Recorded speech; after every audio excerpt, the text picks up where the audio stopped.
बिस्मिल्लाहिर्रहमानिर्रहीम। Applied linguistics के एक और टॉपिक के साथ अस्सलाम वालेकुम। आज का हमारा टॉपिक है बिहेवियरिस्टिक वर्सेस मेंटलिस्टिक अप्रोचेस। बहुत आसान, बहुत शॉर्ट टॉपिक है ये, जो कि इजीली समझ आ जाएगा। टोटल इसकी 3 स्लाइड्स है, टोटल 3 स्लाइड्स, बड़े मज़े से समझ आने वाले हैं आपको। तो बेसिकली ये दोनों अप्रोचेस हैं क्या? एरर आपको पता है क्या होता है? नहीं पता तो लिंक डिस्क्रिप्शन में मौजूद है, आप देख सकते हो। काजेज ऑफ एरर्स आपको पता है? नहीं पता तो लिंक डिस्क्रिप्शन में मौजूद है, आप देख सकते हो। ये मैं क्यों कह रहा हूं कि आप देख सकते हो और आपको देखनी चाहिए?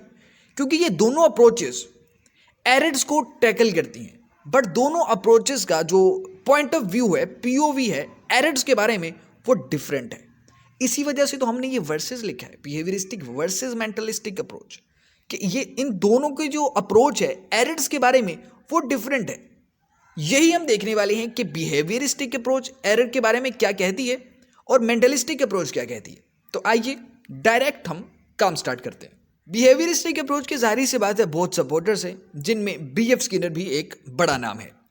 अब बिहेवियरिस्टिक अप्रोच का क्या मतलब है? ये कैसे डील करती है, ये कैसे टैकल करती है लैंग्वेज लर्निंग को या एरर्स को, ये देखती कैसे है?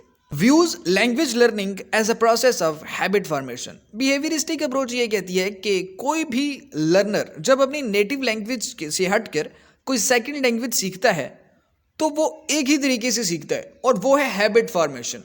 हैबिट फॉर्मेशन का क्या मतलब है? आपको एक रूल पढ़ाया गया प्रेजेंट कंटिन्यूअस टेंस का, he is reading a book. आपने इसको इतनी बार रिपीट किया कि वो आपकी आदत बन चुकी है। आपको कोई सोचने की ज़रूरत नहीं है कि यहाँ मैं क्या यूज़ करूँ। आपको कोई अपनी mental abilities, cognitive abilities use करने की कोई ज़रूरत नहीं, क्योंकि आपकी हैबिट बन चुकी है, he is reading a book, ये सेंटेंस बोलना।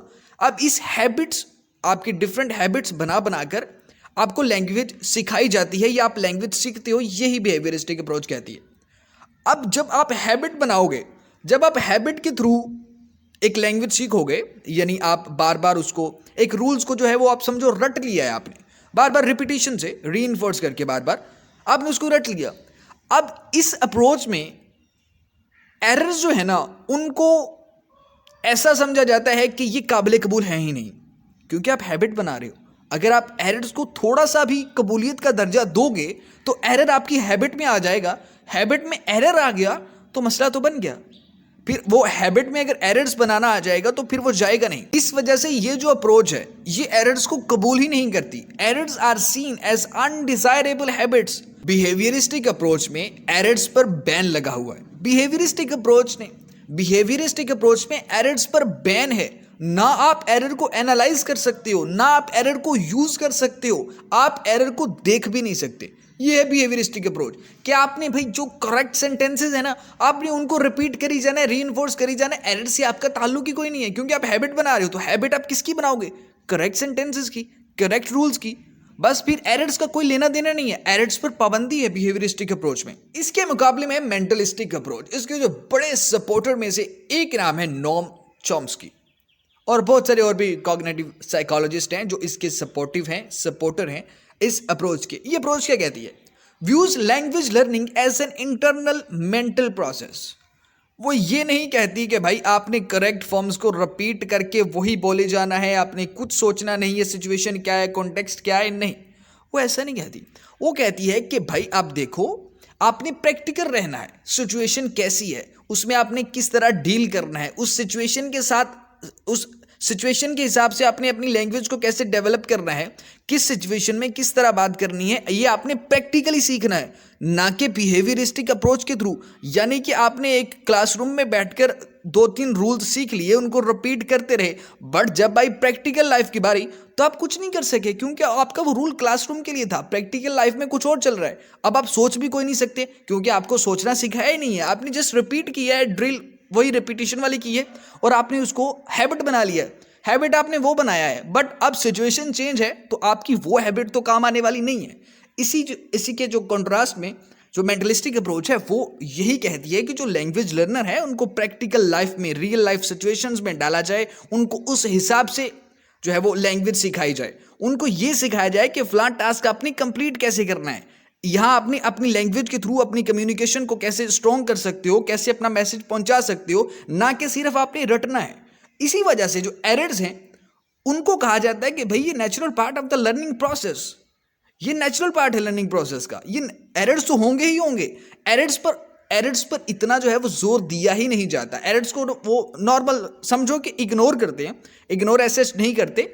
मेरा कहने का मतलब ये है कि एरर्स को वो इतना हवा नहीं बनाते एरर्स का कि ओ ये क्या हो गया, नहीं भाई एरर्स होता है। एरर्स को छोड़ो, आप अपना मैसेज पहुंचा चुके हो, आपने अपनी उस सिचुएशन से निकल चुके हो, अपनी सिचुएशन में अपना काम अपने टास्क कंप्लीट कर लिया, बस ओके एरर हो गया, कोई बात नहीं, हम घर जाकर अभी इसको एनालाइज करते हैं, इसको आइडेंटिफाई करते हैं, खत्म कर देते हैं, टेंशन नहीं लेनी।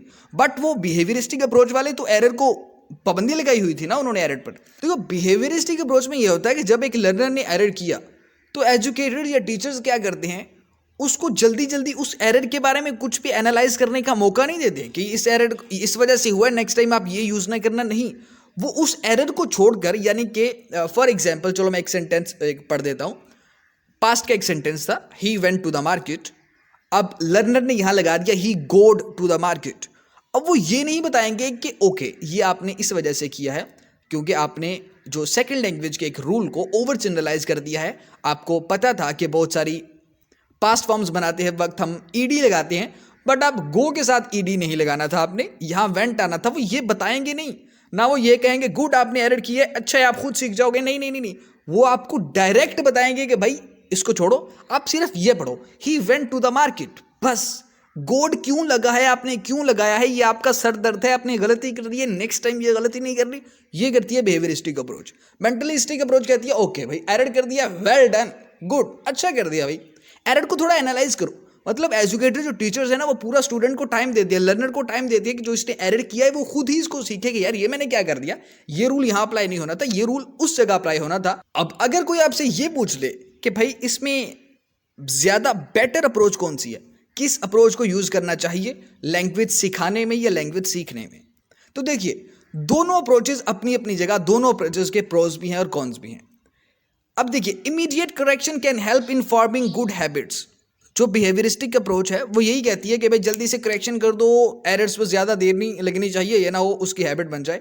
ये वो सही बता रहे हैं एक सेंस में कि ठीक है आपने जल्दी से उनके करेक्ट फॉर्म बता दी कि he went to the market, ठीक है आपने उसे बता दिया, गोड की जगह आपने वेंट लगाकर मामला ठीक कर दिया, ये तो ठीक है। बट फिर लर्नर ने सीखा क्या है, उसकी करेक्ट फॉर्म तो आ चुकी है। इसका प्लस पॉइंट तो ये है कि उसकी हैबिट अच्छी बन गई, he went to the market habit उसने बना ली, ओके।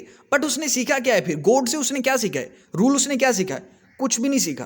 तो ये वजह है कि एक इसका प्रोज भी है और एक कॉन्स भी है। इस तरह बहुत सारे इसके प्रोज कॉन्स हर अप्रोच के हैं।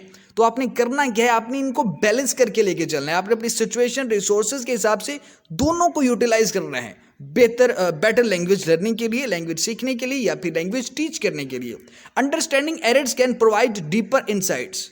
समझ लो, यही मैंने अभी आपको बताया है कि वो बिहेवियरिस्टिक अप्रोच ने एरर को इग्नोर ही कर दिया है। वो सिंपल उसने करेक्ट फॉर्म बता दी है, लर्नर ने वो उसको रटा मार लिया है, सीख लिया है। बट अब एरर्स को एनालाइज किसने किया है, नेक्स्ट टाइम वो एरर को क्या बताएगा, किसी को वो अगर एजुकेट करेगा इन फ्यूचर तो वो क्या बताएगा उस एरर के बारे में। अगर किसी रियल लाइफ सिचुएशन में वो फंस जाता है उस वेंट वाले रूल की वजह से, तो वो गोड को किस बेस पर निग्लेक्ट करेगा, किस बेस पर कहेगा कि मैंने गोड नहीं लगाना। तो ये है कि एरर एनालाइज करने का जो बिहेवियरिस्टिक अप्रोच है वो मौका कम देती है, जो कि मेंटलिस्टिक अप्रोच ज़्यादा मौका देती है एरर को एनालाइज करने का।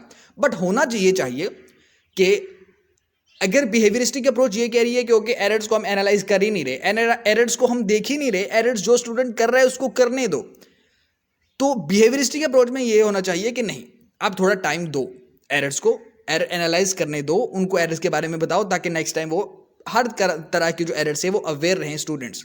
बट मेंटलिस्टिक अप्रोच में ये होना चाहिए फिर, यानी दोनों आपस में मिक्स कर दो कि मेंटलिस्टिक अप्रोच ठीक है कि एरर्स आपने एनालाइज करने देने हैं स्टूडेंट्स को खुद ही, कि वो खुद ही सेल्फ इंप्रूवमेंट के थ्रू उनको ओवरकम कर लें।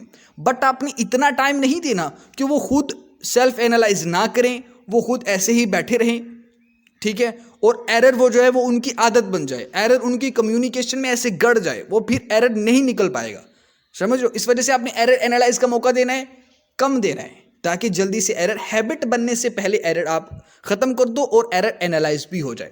तो ये सिंपल है कि यानी आप दोनों अप्रोचेस को मिक्स करके बैलेंस करके जो है वो एक बेटर स्ट्रेटजी बना सकते हो लैंग्वेज लर्निंग के लिए।